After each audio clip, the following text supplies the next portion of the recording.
우리는 간혹 한국 사람들보다 더욱 한국을 사랑한 사람들의 이야기를 들을 수 있습니다. 그 이야기에 빠져 듣다 보면 문득 한국의 어떤 부분을 좋아하고 사랑했을까 궁금하기 마련입니다. 우연히 한국에 오게 되었던 한 교수님의 이야기로부터 한국이 어떤 나라인지 살펴보도록 하겠습니다. 과거 독일에서 가장 유명한 아시아 나라는 일본이었습니다. 몇 년 전만 하더라도 일본 애니메이션이나 게임, 소니, 플레이스테이션들이 유행을 하였고, 싸이의 강남 스타일이 유행하기 전까지는 한국에 대해 거의 관심이 없었습니다.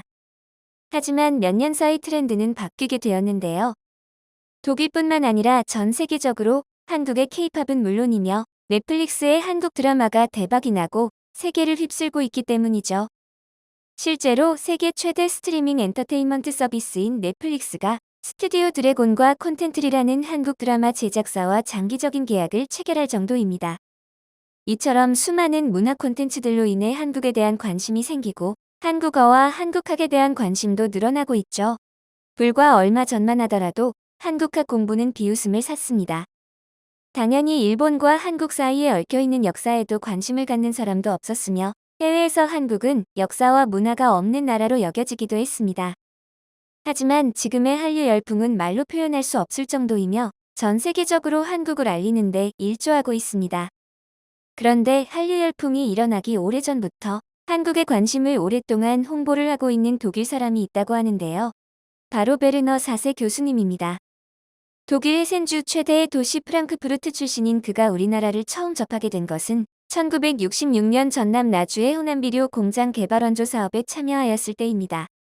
공장의 기술 고문으로 부임하게 된 장인을 따라 한국에서 기술고등학교 강사로 일을 하고 우리나라 외에도 일본과 중국 등 아시아의 여러 나라를 다녀왔지만 유독 한국 문화에 관심을 갖게 되었다고 합니다. 1970년도에는 다시 독일로 돌아가게 되었지만 한국 문화에 대한 사랑은 식지 않았습니다. 그 당시 독일뿐만 아니라 유럽 쪽에서 대한민국은 어디에 있는 나라인지 모르는 이들이 정말 많았는데요. 베르너 사세 씨가 방문하였을 때 우리나라는 한국전쟁 후였기 때문에 이제 나라를 다시 재건하는 단계이다 보니 마땅히 볼만한 인프라도 없었죠. 더불어 불과 몇십 년 전만 하더라도 세계에서 가장 가난한 나라라고 할 정도였으니까요.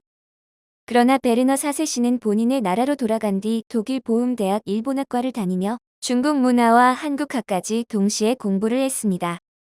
사실 한국학을 특히 공부하고 싶었지만 당시 독일에는 한국학과가 없었기 때문이죠. 그래도 다행인 것은 동아시아학과 교수들 중에서도 한국에 대해 관심을 많이 갖고 있었기 때문에 학과가 없어도 한국학 공부를 계속할 수 있었습니다. 그렇게 공부를 계속할 수 있었으며 보흠대학에서 박사학위를 받은 뒤 부교수로 임명이 되었을 때 독일 최초로 한국학과를 개설하였습니다. 그렇게 독일 최초의 한국학 박사 1호가 된 것입니다. 92년도부터는 함부르크 대학에서 한국학을 연구하며 정년퇴직까지 각국 학생들에게 한국학을 가르쳤습니다. 이렇게 두 학교의 한국학과를 개설한 업적을 남긴 대단한 분이었습니다. 본인의 나라에서 한국의 문화를 알리고 가르치는 데 힘을 쓴 것 또한 대단한데 퇴직 후의 행보는 더욱 놀라움을 금치 못했습니다. 그는 퇴직 후 2007년도에 한국으로 돌아와서 2010년까지 한양대 문화인류학과 석좌 교수를 지냈습니다. 독일인인 그는 한국과 독일을 오가며 제주도에 거주하고 있는데요. 한국에서 지낸 뒤 독일로 돌아가서도 한국에 대한 사랑을 이어왔지만 한국으로 다시 돌아온 후 그는 기쁨의 눈물을 흘렸습니다. 황폐하고 아무것도 없던 시기에 한국인들과 함께했고 멀리서 한국에 대한 사랑으로 지켜봐 왔지만 다시 직접 한국 땅을 밟는 느낌은 새로웠다고 합니다. 그가 벅참을 느꼈던 것은 한국이 기대 이상으로 발전해왔고 그게 자신이 응원하고 사랑한 한국의 모습이었기 때문이었다고 하죠. 그가 오랜 시간 한국학을 연구하고 한문고서 동국세 시기를 곧 7년이 되는 기간 동안 영어로 번역하는 일까지 하는 이유는 과연 무엇일까요? 베르너 사세 씨가 번역한 동국세 시기는 조선 순조 때 학자 흥성모가 지은 세시풍속서로 그 당시에 1월에서 12월까지의 세시풍속을 월별로 정연하게 기록되어 있는 내용입니다. 그는 한국은 특히 수천 년간 이어오고 있는 오랜 역사와 전통을 갖고 있지만 이 문화를 세계적으로 알리는데 힘을 쓰지 못한다고 지적했습니다. 대부분 해외에서는 한국은 IT 기술 및 자동차 산업이 빠르게 발전한 나라라는 것에 대해 인정한다. 하지만 이에 반면 역사와 문화가 없는 나라라는 오해를 갖고 있다는 말을 전하였습니다. 그래서 이러한 편견과 오해를 바로잡기 위해 직접 한국을 홍보하는 데 일조한 것입니다. 한국전쟁 후 격동의 경제성장기, IMF 그리고 최근 한류 열풍으로 세계적으로 관심을 받고 있는 모습과 한국의 역사를 그 누구보다 생생하게 목격한 당사자이기도 합니다. 그러니 역사와 문화가 없다는 말에 결코 인정할 수 없었고 이를 알리기 위해 더욱 힘을 쓴 것이 아닐까요? 무엇보다 사세 씨는 한국은 수천 년간 오랜 역사를 갖고 있다는 것을 확실히 알고 있었습니다. 베르너 사세 씨는 특히 한글 연구에 힘을 쏟고 있습니다. 2020년 10월에 개최된 제6회 세계 한글 작가대회에서 한글의 글자 디자인, 유서 깊은 전통 속 천재 독창적인 발명이란 주제를 발표한 바 있는데요. 그는 한글은 동양 철학을 바탕으로 사회적 책임, 언어학적 방법론을 결합시킨 세계 유일의 문자체계라는 높은 평가를 하였습니다. 이처럼 한글의 우수성을 영어 등으로 번역하여 세계에 널리 알리고 싶다는 말을 전했습니다.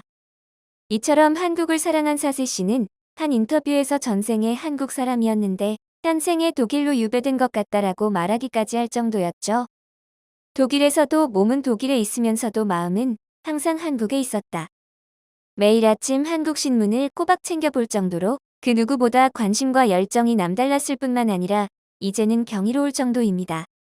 그는 한옥과 한복을 좋아하며 한국인들도 먹기 힘든 남도의 홍어, 젓갈의 깊은 맛까지 알고 있을 정도인데요.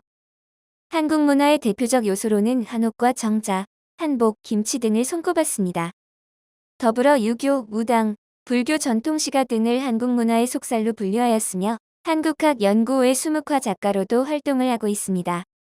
2007년 다시 한국 생활을 시작하고 난 뒤로 벌써 초대전이 20회, 단체전 16회 등 수많은 전시회를 진행했을 정도로 베테랑 작가입니다. 사세 씨는 자신은 사실 서양식 한국화를 그리고 있는 것이라며 보통 서양화 화가들은 국제적인 유행을 따라가고 반대로 동양 화가들의 경우에는 19세기 전통을 그대로 쫓아가는 경향이 있다고 하였는데요. 이에 서양화 동양화를 구분짓는 것이 부자연스럽다는 말을 전하였습니다. 그가 한국을 사랑하는 만큼 한국에 대한 따끔한 충고도 잊지 않았습니다. 그것은 한국 사람들이 자신의 문화가 얼마나 위대한지 모르고 있다는 지적이었는데요. 한국에 대해 누구보다 잘 알고 있고 그 가치가 얼마나 위대한지 알기에 안타까운 마음으로 지적한 내용이었습니다. 이미 여러 인터뷰에서 한국은 세계적 기술과 경제 대국으로 발전을 하였더라도 국민들이 전통 문화에 대한 관심과 지식이 부족한 것이 아쉽다고 했습니다. 아무래도 한국은 단시간 내 경제 발전을 이루게 되었지만 반대로 삶의 여유가 없었기에 이런 현상이 발생하게 된 것이라고 하였는데요. 특히 자신이 입고 있는 개량 한복도 한복이라며 전통 문화를 현대식으로 재해석하고 21세기에도 살아있는 문화를 만들고 이어 나가야 한다고 하였죠. 그래서 전통 문화라는 것은 힘들게 보존하는 것이 아닌 사용을 하고 즐겨야 된다는 말을 남겼습니다. 실제로 그는 개량 한복을 입고 독일을 갔었고 그러면 주변에서 어디서 싼 옷이냐고 물을 정도라고 합니다. 이렇게 한국의 아름다움이 인정받고 있으니 일상생활에서도 한국의 전통이 널리 활용되기를 바라는 마음을 전하였습니다. 베르너 사세 씨의 목표는 여기서 끝이 아닙니다. 그가 사랑한 한글과 한옥, 한복 등 한국만에 갖고 있는 우수한 문화를 세계에 널리 알리는데 힘을 보태고 싶다고 하는데요. 사세 씨는 20대 중반에 두 딸과 쌍둥이 아들 둘 그리고 한국 아이 모두 8남매를 키우며 이제 8순이 훌쩍 넘었습니다. 이제는 전 세계 각지에 흩어져 사는 자식들의 지지와 함께 제주도로 거처를 옮겨 한국의 우수한 문화를 알리는 것을 이어나가고 있습니다. 56년 전 우연하게 한국에 첫 발을 디딘 후 지금까지 인연을 맺어오고 문화와 전통을 알리는데 힘을 쓰고 있는 그는 현재 제주도에서 연구와 출판을 계속하고 있습니다. 미술 작가로도 꾸준한 활동을 이어나가며 그 열정은 지금 이 순간까지도 여전히 빛나고 있습니다. 무언가에 끌리듯 한국을 사랑해버린 그가 마지막까지 한국과 함께하고 있는 모습이 참으로 아름답습니다. 한국의 진짜 모습을 누구보다 먼저 알아보고 사랑해준 베르너 사세 교수님 진심으로 감사합니다. 영상을 끝까지 시청해주셔서 감사합니다. 구독과 좋아요는 영상 제작에 큰 힘이 됩니다.